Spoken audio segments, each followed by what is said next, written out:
എടാ എന്റെ അക്കൗണ്ടിൽ ഒരു 50,000 വന്നിട്ടുണ്ടല്ലോ. ഒരു കോൾ ഒരു മിനിറ്റ്.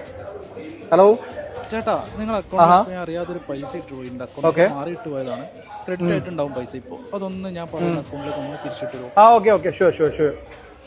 ഒരിക്കലും ഈ എമൗണ്ട് ട്രാൻസ്ഫർ ചെയ്ത് കൊടുക്കാൻ പാടില്ല. നിങ്ങൾക്ക് അറിഞ്ഞുകൂടാത്തൊരു അക്കൗണ്ടിൽ നിന്ന് നിങ്ങളുടെ അക്കൗണ്ടിലേക്ക് പൈസ വരികയാണെങ്കിൽ, അതല്ലെങ്കിൽ ഏതെങ്കിലും ഓൺലൈൻ പ്ലാറ്റ്ഫോമിൽ നിന്ന് നിങ്ങളുടെ അക്കൗണ്ടിലേക്ക് പൈസ ക്രെഡിറ്റ് ആവുകയാണെങ്കിൽ, നിങ്ങളെ ആരെങ്കിലും വിളിച്ചിട്ട് അവരെ അക്കൗണ്ട് ഫ്രോസായെന്നും തൽക്കാലത്തേക്ക് ഈ എമൗണ്ട് മറ്റൊരു അക്കൗണ്ടിലേക്ക് ട്രാൻസ്ഫർ ചെയ്ത് കൊടുക്കുമെന്ന് ചോദിച്ചാൽ ഒരു കാരണവശാലും നിങ്ങൾ അത് ട്രാൻസ്ഫർ ചെയ്യാൻ പാടില്ല. കാരണം എന്താണെന്ന് വെച്ചാൽ ഈ ഒരു പൈസ ചിലപ്പം സൈബർ ക്രൈം, തെഫ്റ്റ് അല്ലെങ്കിൽ ഡ്രഗ്സുമായി റിലേറ്റഡ് ആയിരിക്കാം. നിങ്ങൾ അയാളെ സഹായിക്കുകയാണെന്ന് കരുതി ഈ ഒരു എമൗണ്ട് മറ്റൊരു അക്കൗണ്ടിലേക്ക് ട്രാൻസ്ഫർ ചെയ്ത് കൊടുക്കുകയാണെങ്കിൽ നിങ്ങളും ലീഗലി ഈ ഒരു ക്രിമിനൽ ആക്ടിവിറ്റിക്ക് റെസ്പോൺസിബിൾ ആവും. അതുകൊണ്ട് ഫ്യൂച്ചറിൽ നിങ്ങൾക്ക് ഇങ്ങനെ ഒരു എമൗണ്ട് നിങ്ങളുടെ അക്കൗണ്ടിലേക്ക് വരികയാണെങ്കിൽ ഡോണ്ട് ഗെറ്റ് എക്സൈറ്റഡ്. നിങ്ങൾ ആ എമൗണ്ട് സ്പെൻഡ് ചെയ്യാനും പാടില്ല. നിങ്ങൾ ചെയ്യേണ്ടത് നിങ്ങളെ ബാങ്കിനെയും അറിയിക്കുക, അതോടൊപ്പം പോലീസ് ഡിപ്പാർട്ട്മെന്റിനെ അറിയിക്കുക.